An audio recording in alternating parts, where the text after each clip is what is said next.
Ang ina, ba't ka naman nagtampo ngayong Pasko, men? Ayun, narinig mo? Pwede pa ibiyahe ito? Sapatos. Sapatos? Opo.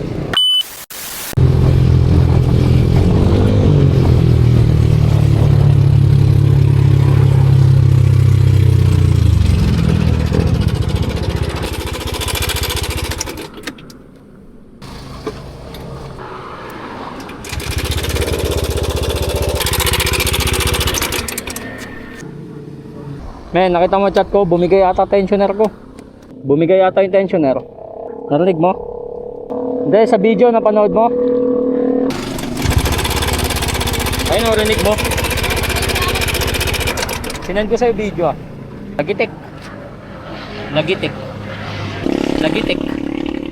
Lumagitik. Pwede pa ibiyahe ito?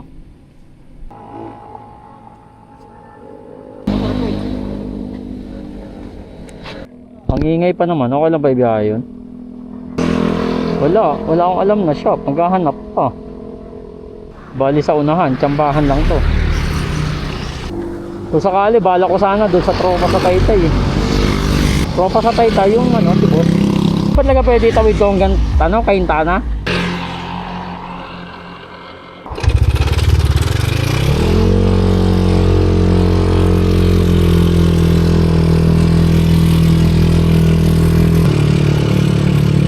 Malas ka nga naman. Bumigay pa yung matanda nating tensioner.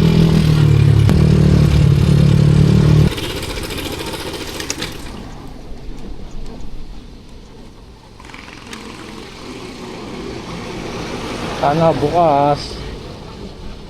Sarado. Yun lang, sarado.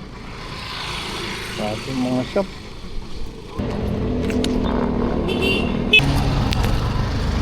Ngayon ka pa bumitaw, man.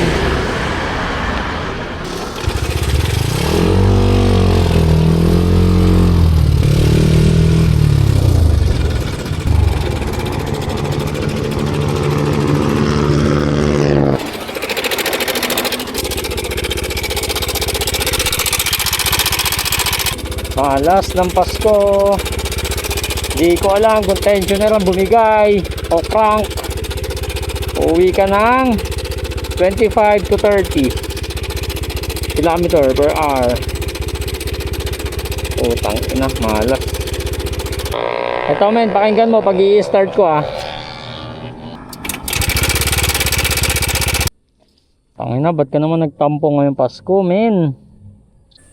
Bakit ngayon ka pa nagtampo? Pauwi tayong Kainta oh. Ngayon ka pa nagpalambing, walang gagamot sa'yo. Swerte kung may shop tayo maabutan. Ay nako, nangyari dito. Oh, aksidente. Ang kaganapan ngayon ah. Kung hindi aksidente, nasira motor ko.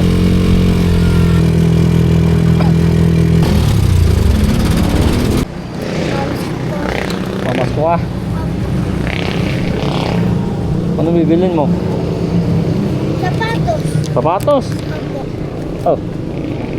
Ano mabibili mo sapatos sa 20? Makabili ba sapatos to? Ha? Di mo alam? Paano? Hindi ko na lang. Ha? Ipunin mo. Pambili ng sapatos. Ano sasabihin mo?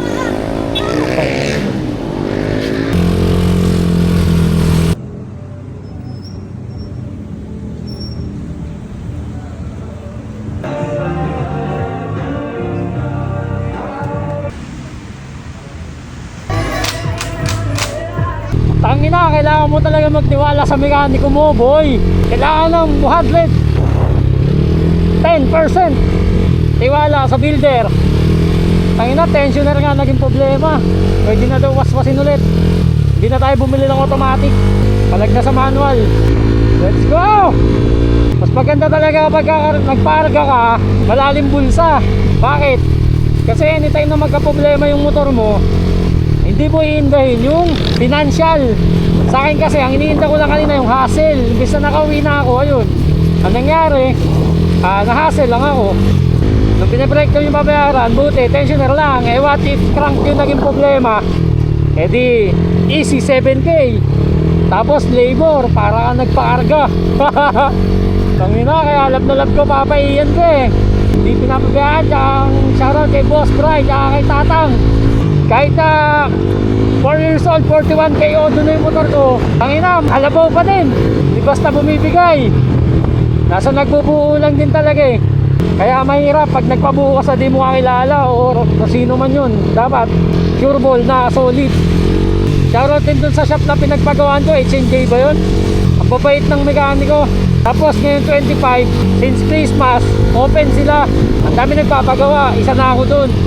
So thankful din ako kasi nagawa yung tensioner ko, hindi na ako mamamblema pa uwi. Tapos yung takbo ko hindi na 20-30 kargado, tapos 20-30 takbuhan, naray mo. Nakatuwa lang. Natutuwa lang ako dun sa mekaniko ng shop. Napakaliwalas nung pagsalubong niya, pag-entertain. Since may builder ako, tiyatan nyo na rin sa build. Tapos ang isa pang pinatuwa ko, open si sir na depende sa'yo ano yung magiging desisyon, lalo kung may alam ka. Like aantay niya kung ano yung magiging update ng builder mo, kung anong gagawin. Papaputol sana natin yung tornilyo since tumatama sa rammer, pero okay naman na sa builder natin eh. So ayun, merry na ang Christmas, pinagtulak lang tayo. Baka kasi dahil mataba na daw ako, sabi ng motor ko, pinapapogi ko na daw yung sarili ko through, hindi hindi panlabasan nyo. Hindi yung mukha yung katawan lang. Siguro it's time na rin para i-treat ko siya. So shoutout sa mga tropa dyan sa nakakita sa post ko. Okay na ang motor, buhay na ulit. Tumatakbo na. Itinitilan tayo. So yun lang, ingat tayo palagi at stay humble.